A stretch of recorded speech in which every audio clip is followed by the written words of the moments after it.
for me, I knew that I was going to talk to everybody about it because I wasn't focusing just on myself, but I was learning as a new person assigned to a cancer ministry that I knew nothing about.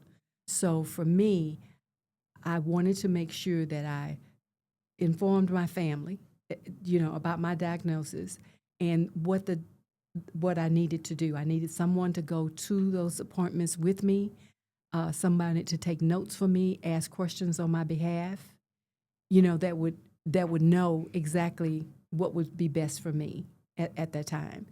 And then I wanted to make sure that it wasn't just my family, but I brought in other people from especially from the ministry. And in doing so, as I learned the different directions that I needed to go into, I shared that with them as well. And it was a blessing to those that were going through cancer with me. The difference in how to pray, more detailed, than before. Making sure that you didn't pray one time and just leave the people alone, but you were giving them something on a regular basis. Like right now, I have like 100 and some people I send prayers to every morning, except this morning I didn't send them anything. You still have time. Yeah, but but they're so used to getting them from me, like at 5, 6 o'clock in the morning. It's always trying to focus you on, how to navigate through life. It really is. Yeah. And it's all in Scripture. But even if you don't read the Scripture, you cannot live this journey by yourself. Life is not intended for you to spend it, meet challenges all by yourself. That's right. It was not meant that way. Yeah. So, I shared when I was diagnosed. So first of all, being a woman of faith, I just thought, the doctor suggested it was going to be a fibroadenoma. That's what it is. So I told my husband he didn't have to come for the follow-up. And when I got there and she told me the first thing, I said, well, where's my husband? And when I called him to tell him he needed to come, it was obvious to him. I didn't have to say anything else. But it was in that moment, I was sitting there, I realized that he didn't need to be there because for him, as we shared earlier, he had seen cancer take both of his parents. And so I didn't know, I needed to process this first and think about how I was going to deal with this before bringing him in, because I knew what his perspective likely would be.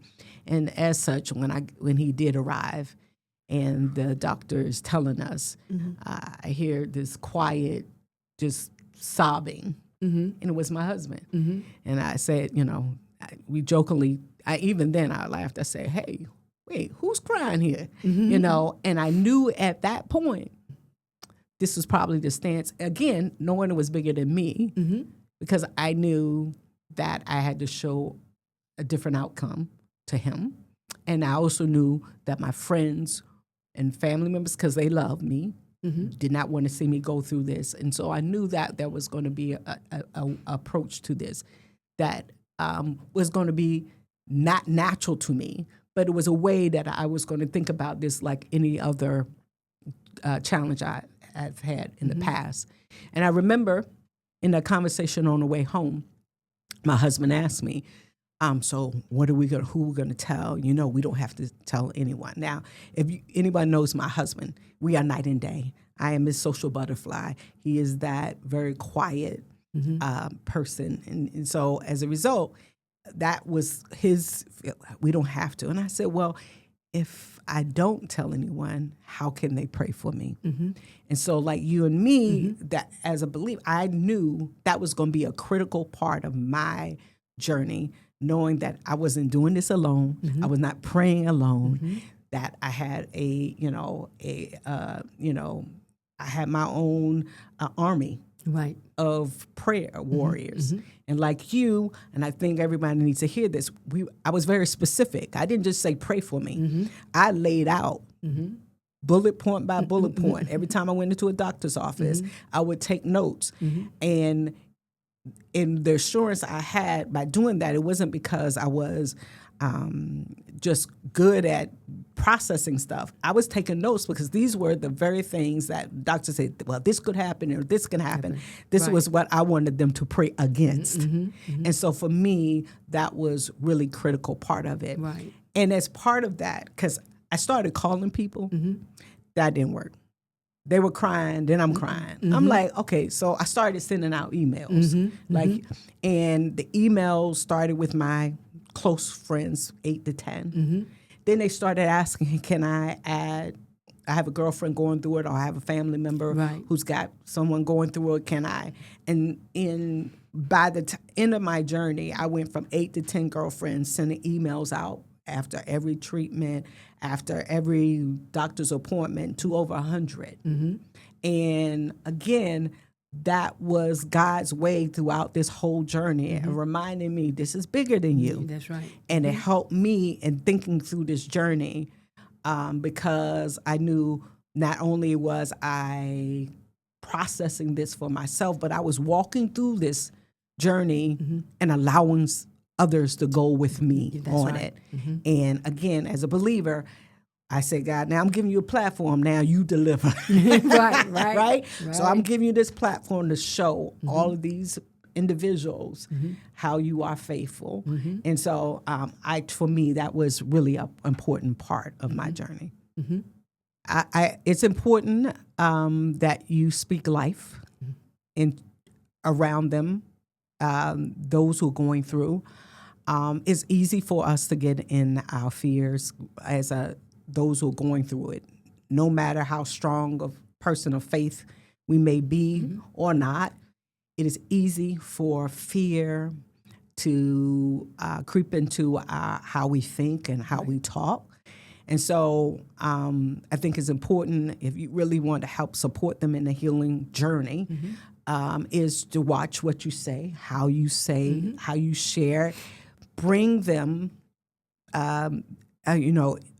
anything that supports life affirming, like books and stories. The one thing you don't want to do is have a pity party with them. Like, don't let them get into their feelings. I remember I took a dear friend who was battling cancer, and she was going back for her a checkup. And this is like maybe 3 or 5 years out. And boy, she wanted to go there. Every time she wanted to get sad. And I just would say something silly or something, and she would go, girl, stop it. I was like, I am not going to let you play out something on an imaginary stage without you. Let's find out what it is. But half of the journey is sometimes we're playing out things on this imaginary stage of this. They could say this or this, and what am I do with this and do it. I felt like, let's stay in the moment. When we meet with the doctor, let's hear what they say and then deal with it.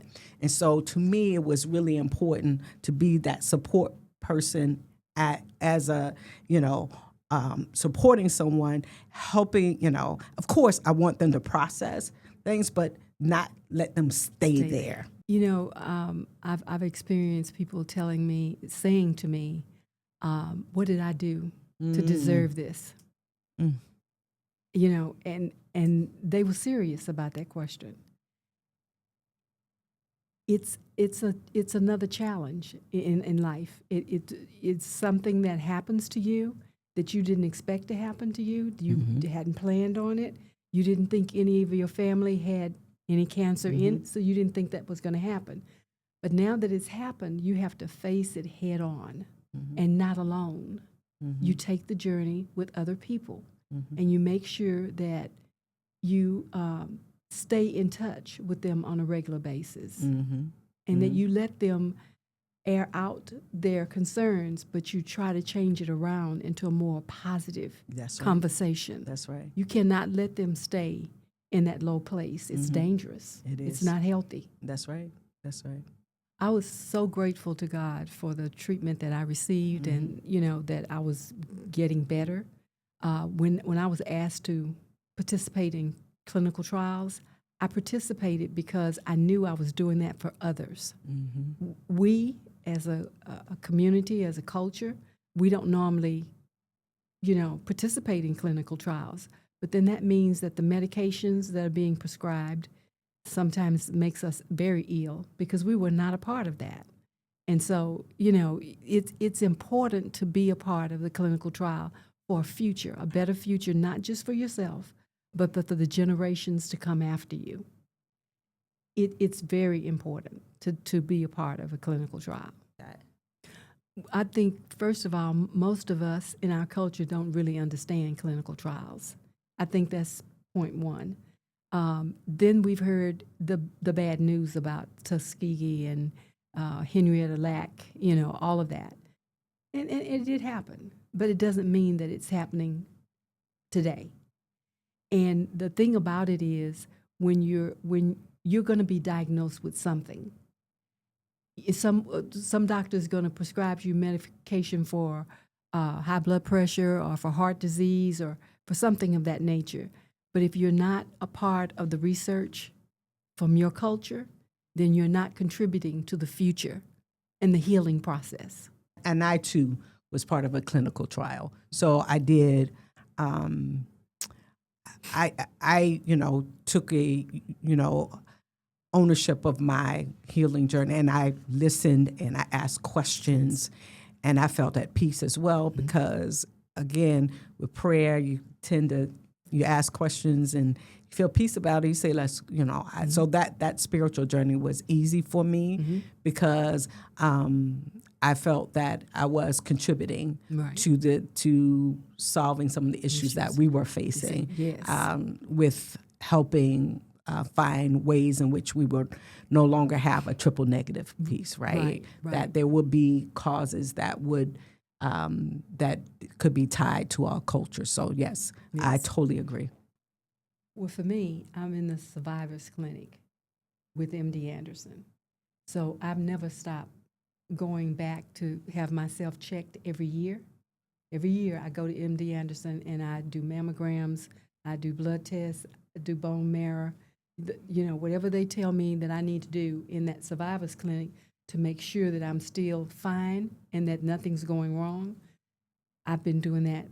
You have to wait for 5 years after you're in remission, and then you go into the survivor side of it, the clinic side of it. And that's when you do the annual exams to make sure that everything is still in place. And I highly suggest that you do that. You don't just come out of cancer, go into remission, and say that's it. It's over. It's not. You still need follow-up treatments. You still need follow-up testing is the right word to make sure that you're still covered. Same here, because so those first 5 years, you go every 6 months, right? And then after the 5 years marker, you then go every year.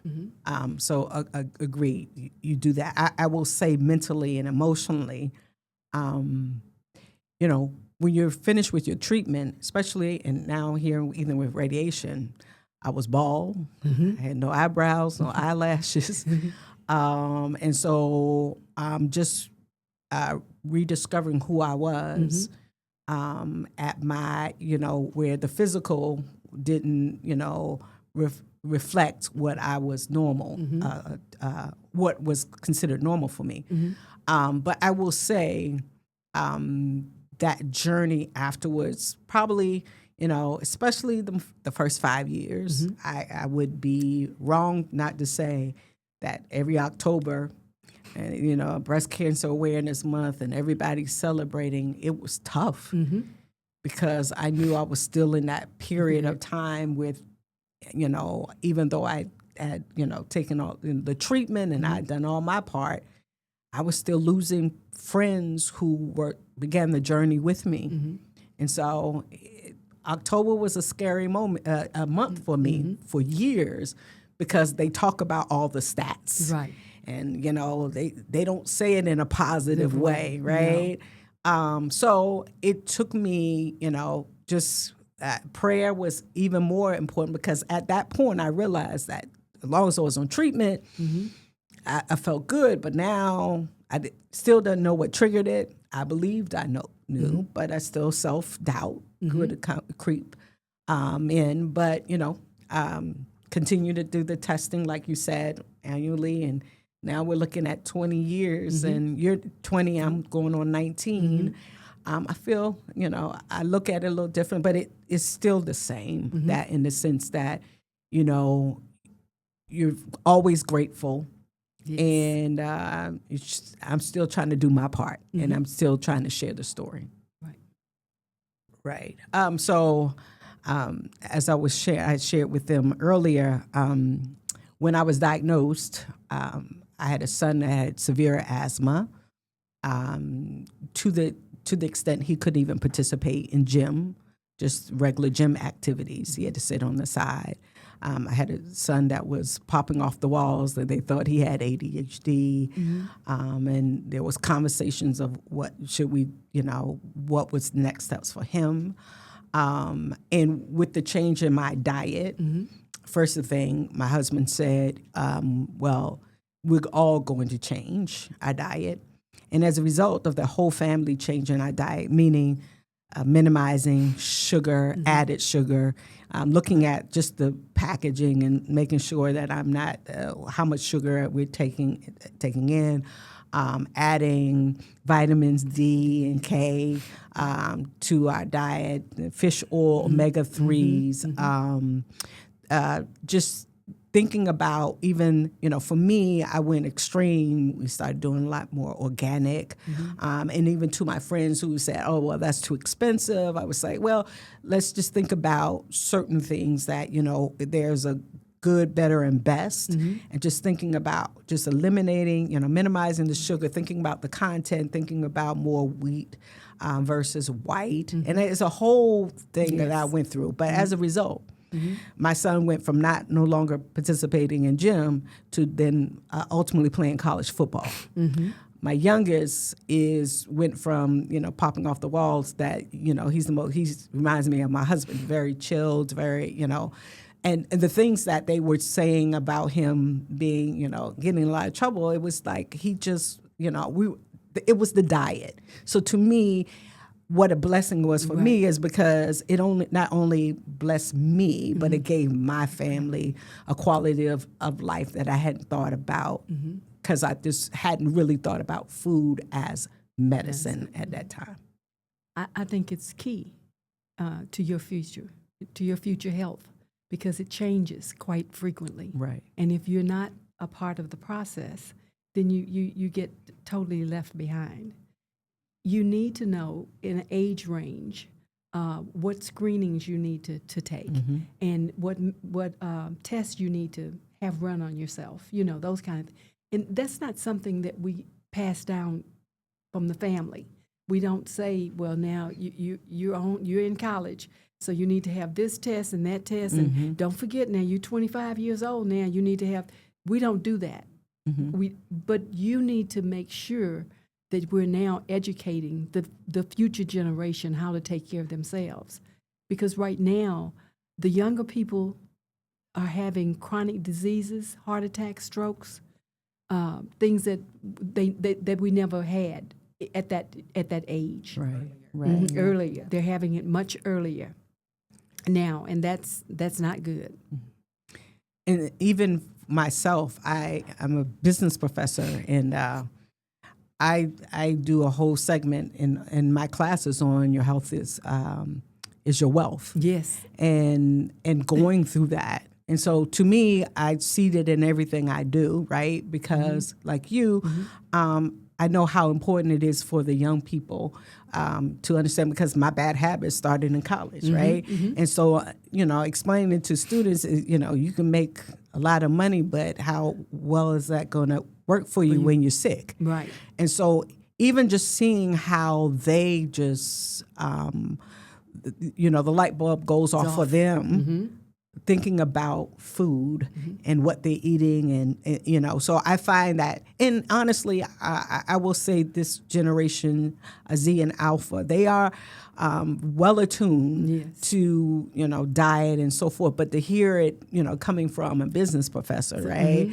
it just underscores for them how important, it is to think about that. I do it, workshops and in church and elsewhere. Right. I always do a walk. I don't know if you do the breast cancer walks, but that has been a tradition that I've started since taking on this journey or embarking on this journey, because that's when you see a sea of folks who are survivors or going through. Right. I remember my first walk, when you going back to that question about what I did right after the treatment. I did a breast cancer walk in D.C., and I remember my hair just started growing in, and it was like little fine baby hair, and I thought, oh, did God bless me with some new hair? And folks came up to me and said, oh, I know what season you're in your journey. And I got tickled, and they was like, yeah, well, I hate to tell you, but your regular hair is gonna come back through. And I was like, oh, really? But then it was funny because, again, those were signs that I then saw a sister that was in a department store that I could tell by the fine hair that she had gone through some chemo. Right. And we embarked on a conversation. And to this day, she and I are good friends because she was going through that process. So for me, it's like there's this new family you were birthed in when you go through this, because you see signs that represents that, hey, I know the experiences you're going through. And it's just, that is part of my journey, continuing to try to be a blessing and tell my story and encourage others. Right. Okay. So for me, I actually had this conversation. I did we did a virtual session, and I met with some doctors, and I asked them specifically, and this gap. The gap is, being treated and told or diagnosed with this triple negative, and saying and recognizing why are the studies, no studies done on women my age and from my background. And the unfortunate response was that it was not considered conventional studies. And when a lot of studies are funded by grants, and if it's not conventional, oftentimes it's not financially supported. Right. And so my request or ask would be for those organizations that fund medical research. There are individuals, there are doctors and scientists that would love to do this research, but it is not always, again, supported and funded. That organizations that have the ability to fund these types of studies would make it known and be intentional of thinking, being inclusive, Right. and encouraging inclusion, because those studies that support us just doesn't support our families. It just doesn't support our communities. Right. It supports the marketplace, the places when we are healthy, Right. we are and thriving, we are supporting the marketplace, our country, and so it's beyond. I think we have to think about it beyond just, oh well, this is not the majority, and so why do we spend that kind of energy working on those dollars? So I would encourage grantors to think about being intentional in supporting research that supports individuals from these different communities, because at the end of the day, I'm a business. I put on my business hat. I know it's all about how does that move the needle. Right. This is, you are minimizing your workforce. You're minimizing innovation. You're minimizing the opportunity for our communities and states and our country for continue to move to the next level when you do not include all communities right. as you are thinking about your funding Right. of studies that will keep us healthy.